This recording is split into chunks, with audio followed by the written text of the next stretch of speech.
तुम चंदन हम पानी, ये लाइन सुनी तो बहुत बार होगी है ना। पर इसका असल मतलब क्या है? क्या ये सिर्फ भक्ति में डूबी एक कविता की पंक्ति है, या इसके पीछे कोई बहुत गहरा दर्शन छिपा है? चलिए आज इसी सवाल की तह तक चलते हैं। ये लाइन है 15वीं सदी के महान संत कवि रैदास की।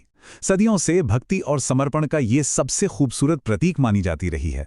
हम सब ने इसे कहीं ना कहीं सुना है, शायद गुनगुनाया भी है, लेकिन आज हम इसे समझने की कोशिश करेंगे। क्योंकि ये सिर्फ भक्ति की बात नहीं है, राइट? ये पंक्ति एक बहुत ही गहरे दार्शनिक सच की तरफ इशारा करती है। तो मेरे साथ चलिए इस पंक्ति के सागर में जरा और गहराई में उतरते हैं। इस एक पंक्ति को समझने के लिए हमें एक ऐसे लेखक की मदद लेनी होगी जिन्होंने इस पर बहुत ही गहराई से चिंतन किया है। जी हाँ, मैं बात कर रहा हूं जाने माने लेखक और विद्वान डॉक्टर विद्यानिवास मिश्र की।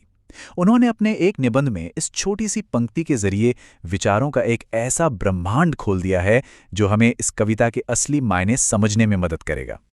डॉक्टर मिश्र का ये निबंध चंदन और पानी के इस जटिल रिश्ते को इतनी खूबसूरती से खोलता है ना कि ये पूरे नजरिए को ही बदल सकता है।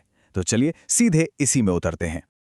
देखिए, डॉक्टर मिश्र का निबंध कोई सूखा अकेडमिक लेख नहीं है। ये एक ललित निबंध है, साहित्य का एक ऐसा अनोखा रूप जिसमें कविता, भावना और व्यक्तिगत अनुभव सब एक साथ मिल जाते हैं।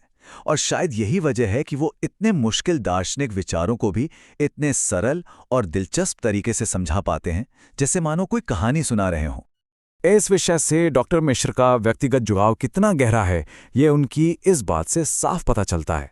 उनके लिए चंदन सिर्फ एक लकड़ी नहीं, बल्कि बचपन की एक महकती हुई याद है। ये कोई पुरानी याद नहीं, बल्कि इस पवित्र सुगंध की उस गहरी और स्थायी शक्ति का एक सबूत है। तो अब आते हैं इस निबंध के दार्शनिक दिल पर और समझते हैं चंदन और पानी के उस केंद्रीय रूपक यानी मेटाफर को। डॉक्टर मिश्र एक बहुत ही सरल लेकिन उतना ही गहरा एक मेटाफर इस्तेमाल करते हैं। पानी यानी हम, हमारा स्व या हमारा अहम, और चंदन यानी ईश्वर, हमारा आदर्श, हमारा परमात्मा। उनकी ये पूरी पड़ताल अद्वैत के सिद्धांत पर आधारित है, यानी नॉन डुअलिटी। ये दर्शन सिखाता है कि व्यक्ति की आत्मा और ब्रह्मांड की आत्मा यानी परमात्मा असल में अलग अलग नहीं हैं, वे एक ही हैं। इस एक विचार को समझना इस पूरे मेटाफर को अनलॉक करने की चाबी है, समझ लीजिए। तो समर्पण की इस प्रक्रिया को एक धीमी और खूबसूरत विलय की तरह बताया गया है। जब पानी यानी भक्त चंदन यानी ईश्वर के संपर्क में आता है तो वो धीरे धीरे उसकी सुगंध को अपना लेता है और आखिर में अपनी अलग पहचान खोकर उसी दिव्य सुगंध का हिस्सा बन जाता है। लेकिन डॉक्टर मिश्र ये भी मानते हैं कि समर्पण का ये विचार आज की दुनिया में, खासकर पश्चिमी सोच के लिए, एक चुनौती हो सकता है। आखिर आज की दुनिया तो व्यक्तिवाद और आत्मनिर्भरता पर ही जोर देती है। तो सवाल उठता है कि क्या समर्पण करना कमजोरी की निशानी है, या फिर ये अपनी सीमाओं को स्वीकार करके किसी बड़ी शक्ति से जुड़ने की हिम्मत का प्रतीक है? इस पर डॉक्टर मिश्र का जवाब है कि समर्पण कमजोरी नहीं बल्कि असली ताकत है। ये हार मान लेना बिल्कुल नहीं है, बल्कि ये एक ऐसी ऊंची शक्ति के लिए खुद को खोल देना है जो हमें खुद के और इस दुनिया के गहरे सच को समझने में मदद कर सकती है। और अपनी बात को आगे बढ़ाते हुए डॉक्टर मिश्रा चंदन के अलग अलग प्रकारों को एक्सप्लोर करते हैं और बताते हैं कि कैसे वे आध्यात्म के अलग अलग रास्तों को दर्शाते हैं। तो डॉक्टर मिश्र 4 तरह के चंदन की पहचान करते हैं और हर एक अलग आध्यात्मिक मार्ग का प्रतीक है। एक है मलयज चंदन जो शांति का प्रतीक है, फिर है रक्त चंदन जो जुनून और शक्ति का, और गोपी चंदन जो बिना शर्त वाले प्रेम और समर्पण का। इसका मतलब साफ है, ज्ञान के रास्ते एक नहीं अनेक हैं।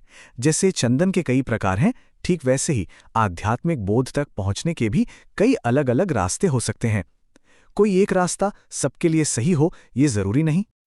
और अब डॉक्टर मिश्र का निबंध एक ऐसी गहरी सच्चाई पर पहुंचता है जो हमारे भक्ति और ईश्वर के बारे में अब तक के सारे विचारों को चैलेंज कर देता है। यहां डॉक्टर मिश्र एक क्रांतिकारी विचार सामने रखते हैं कि हम सिर्फ भक्त नहीं हैं, हम ही वो ईश्वर भी हैं। हम चंदन भी हैं और पानी भी, हम ही इस ब्रह्मांड के साथ एक हैं। इसकी गहराई को समझिए। इसका मतलब है कि हम ईश्वरीय कृपा के सिर्फ पैसिव रेसिपिएंट्स नहीं हैं, हम अपनी आध्यात्मिक यात्रा में एक्टिव पार्टिसिपेंट्स हैं। हम अपनी हकीकत खुद बनाते हैं। लेकिन ये परम अनुभूति, इस तक पहुंचा कैसे जाता है? ये उसी भक्ति की शुरुआती यात्रा के माध्यम से हासिल होती है, जो शुरू होती है खुद को उस आदर्श से अलग देखने से। तो अगर ईश्वर, आत्मा और रास्ता सब कुछ हमारे अंदर ही है, तो ये भक्ति की यात्रा आखिरकार कहाँ से शुरू होती है और कहाँ खत्म? सोचने वाली बात है ना?